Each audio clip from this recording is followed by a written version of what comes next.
Voltamos. Vamos falar, né, especificamente agora sobre as gorjetas, ok? Então, gente, as gorjetas, elas são as parcelas pagas de forma espontânea ou obrigatória, tá? Não integram o salário do empregado, mas sim a sua remuneração. Esse valor, ele é calculado sobre a média, tá? Das gorjetas que aquele empregado recebe e ele vai refletir nas demais verbas trabalhistas que são calculadas com base na remuneração. Quais são elas? Férias com acréscimo de 1/3, o 13º salário e o FGTS. Não vai integrar, tá, gente? No entanto, as seguintes verbas que são calculadas com base no salário, que é o nosso famoso APAN-IDSR, o aviso prévio, o adicional noturno, a hora extra, o descanso semanal remunerado, tá? Sendo assim, não há reflexo no APAN-IDSR sobre o valor que o empregado recebe a título de gorjeta, tá? O que ele receber a título de gorjeta não vai refletir no aviso prévio, no adicional noturno, na hora extra e no descanso semanal remunerado. Antes da gente entrar especificamente na gorjeta, tá? E no artigo 457, parágrafo 3º em diante, que foi recentemente reintroduzido, né, pela medida provisória 905 de 2019, é importante vocês entenderem que as gorjetas, elas sofreram um longo caminho legislativo, tá? Elas foram primeiramente, gente, regulamentadas pela Lei 13.419 de 2017, tá? Ou seja, até 2017, até a Lei 13.419, a legislação ela se referia apenas à natureza jurídica da gorjeta. Apenas dizia que a gorjeta tinha natureza jurídica remuneratória lá no 457, parágrafo 3º da CLT, ok? Veio a Lei 13.419 de 2017 e acabou regulamentando as regras de rateio e de distribuição dessas gorjetas e algumas espécies de garantias aos membros de comissão dessas gorjetas.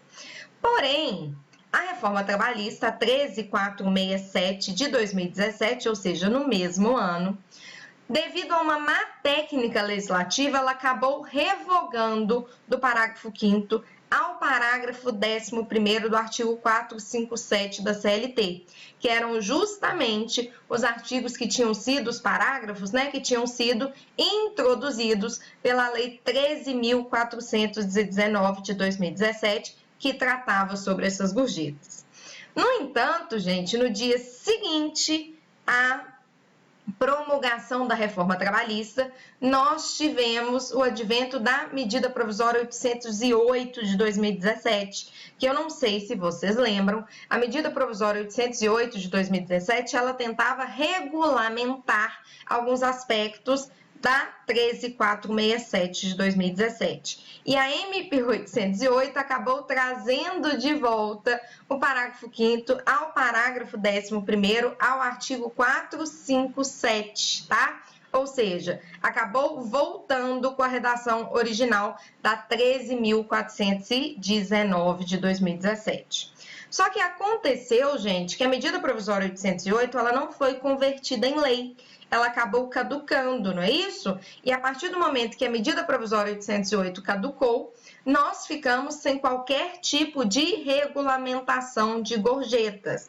Até o finalzinho de 2019, com a promulgação da medida provisória 905, que trouxe uma nova regulamentação para as gorjetas, tá?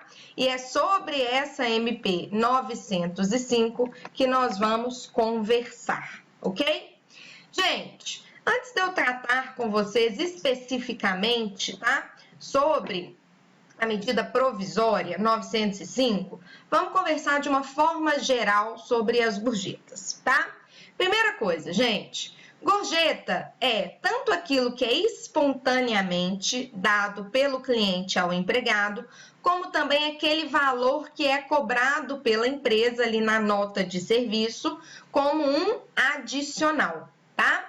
Porém, é essencial que vocês entendam que a gorjeta ela é destinada aos empregados. Então, a gorjeta ela é dos empregados. Nós vamos ver que o artigo 457 e seus parágrafos permitem uma pequena retenção do valor dessa gorjeta por parte dos empregadores, mas a destinação principal dessas gorjetas é sim dos empregados, tá? Como eu já dei um spoiler para vocês no início da aula, a natureza jurídica das gorjetas é remuneratória, ok? Então, ela faz parte da remuneração do empregado. Todas aquelas verbas que são remuneratórias, não é isso? Terão reflexo ali no valor da gorjeta, ok? O 457A, que é quando começa a regulamentação da gorjeta, através da medida provisória 905, ela já deixa isso muito claro, ao determinar que a gorjeta ela não constitui receita própria dos empregadores, mas destina-se aos trabalhadores. E que essa forma de distribuição das gorjetas, ou seja, como que será feita a cobrança, como que será feito o rateio ali entre os empregados, deverá ser definido em acordo ou convenção coletiva, tá? Então, gente, é importante que vocês entendam o seguinte: a gorjeta ela não vai constituir receita do empregador, ela vai destinar-se, tá, aos empregados. Vale destacar, vale a gente chamar uma atenção aqui, que se o empregador ele retiver as gorjetas do empregado, ele pode sim ser autuado pela fiscalização do trabalho, tá? Além disso, gente, essa violação pelo empregador pode acabar gerando o ajuizamento de uma reclamação trabalhista, seja essa reclamação trabalhista individual ou também até mesmo de uma atuação coletiva dos sindicatos para assegurar essa distribuição aos empregados e para assegurar este rateio, tá?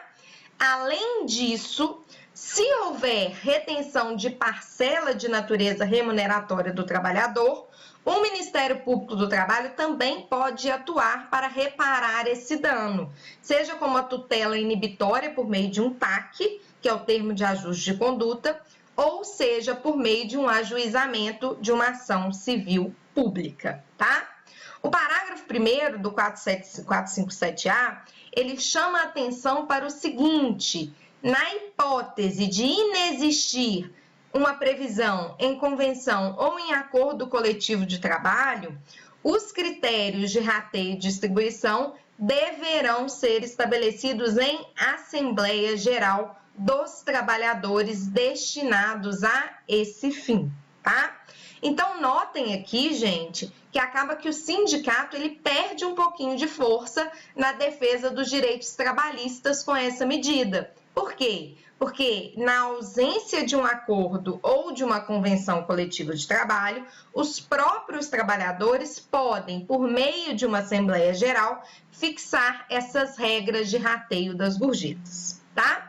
Gente, continuando aí a leitura dos nossos parágrafos do 457A, vocês vão perceber que a medida provisória 905 de 2019, ela não estabeleceu quais são os parâmetros mínimos que devem ser observados ali no tocante ao estabelecimento das regras das gorjetas pelos próprios empregados, tá?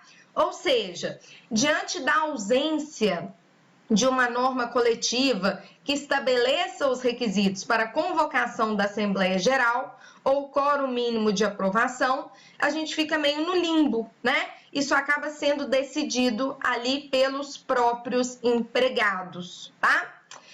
A MP 905, gente, ela ainda prevê, nós estamos vendo aí no parágrafo 2º, tá? O que nós chamamos de possibilidade de retenção de percentual das gorjetas, tá? Porém, gente, essa possibilidade de reter uma parte das gorjetas só é possível, tá? Para que o empregador utilize exclusivamente para o pagamento de encargos sociais previdenciários e trabalhistas que vão, né, se originar da integração dessas gorjetas à remuneração dos empregados. Ele estabelece o seguinte, que para as empresas que estão inscritas em regime de tributação federal diferenciada, essa retenção pode ser de até 20% da arrecadação. Agora, as empresas não inscritas em regime de tributação federal diferenciada, a retenção aí vai um pouquinho a mais. Ela pode ser de até 33% da arrecadação. Gente, por que há essa possibilidade de se reter parte da gorjeta para o pagamento dos encargos sociais? Gente, porque como eu comentei com vocês, o valor dessa gorjeta, ele acaba refletindo nas férias, não é isso? Com acréscimo de 1/3, ele acaba refletindo no valor do FGTS. Então, gente, esse reflexo dos valores acaba pesando um pouco no bolso do empregador, tá?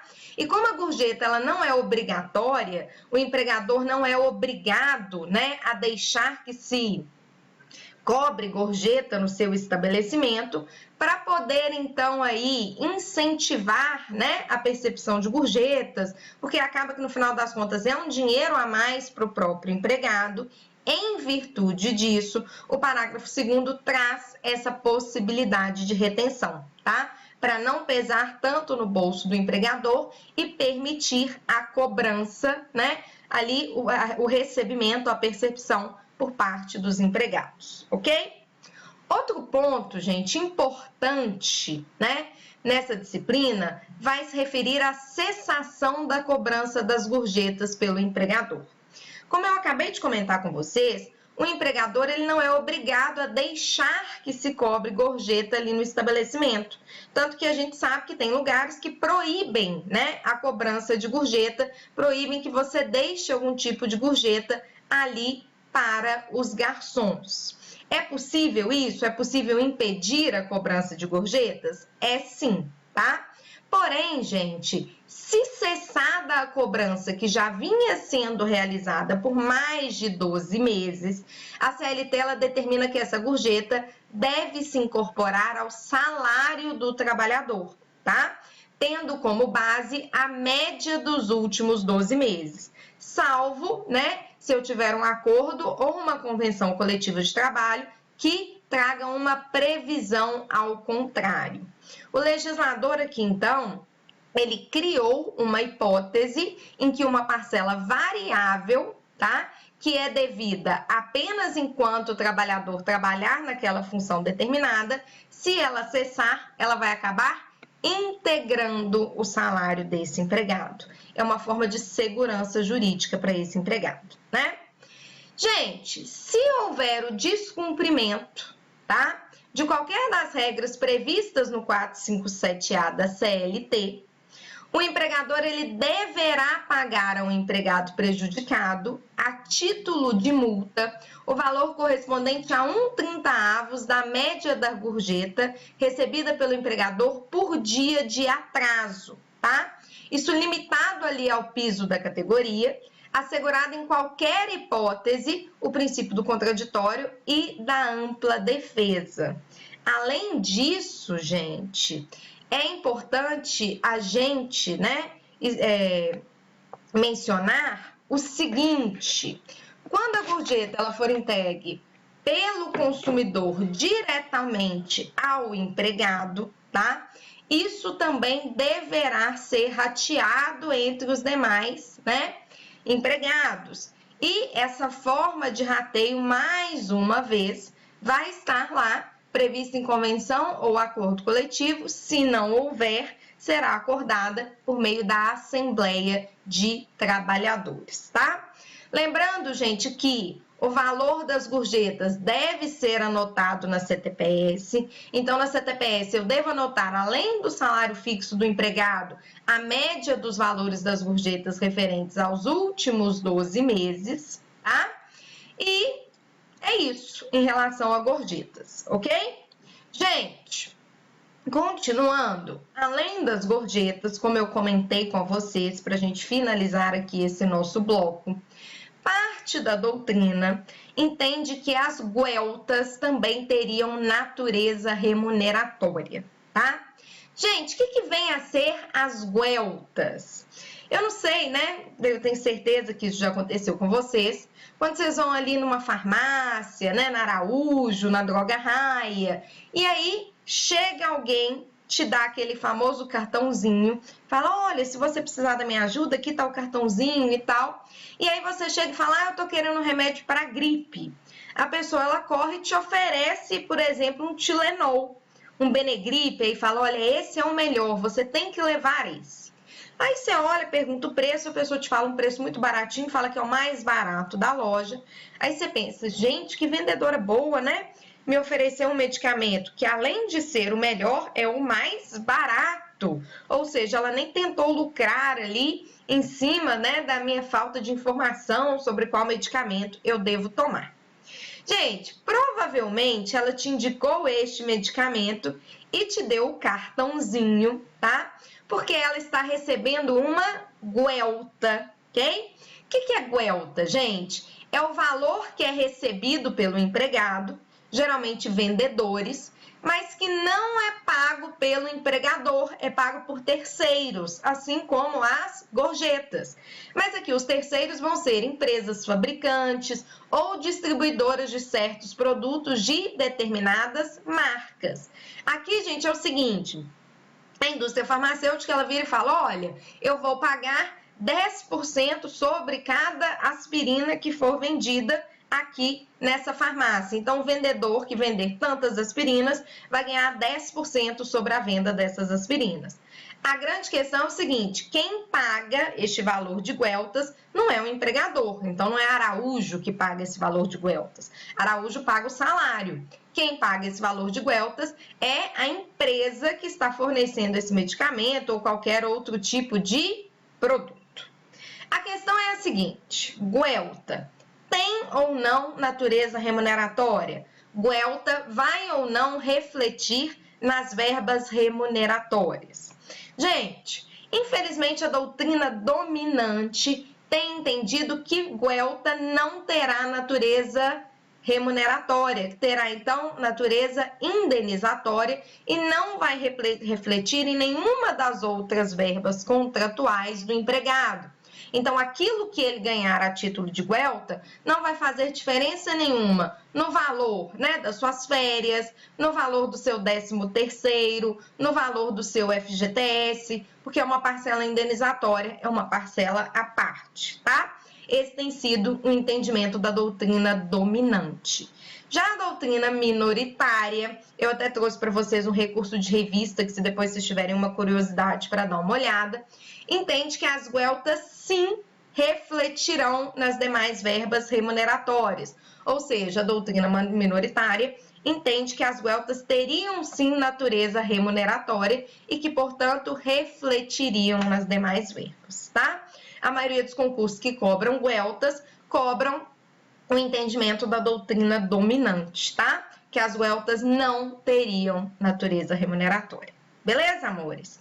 Vou finalizar esse bloco aqui. Falei um pouquinho mais do que eu queria, né? Mas foi bom que a gente falou bastante sobre gorjetas. E no próximo bloco a gente continua a remuneração, tá bom? Obrigado, até lá, fiquem aí.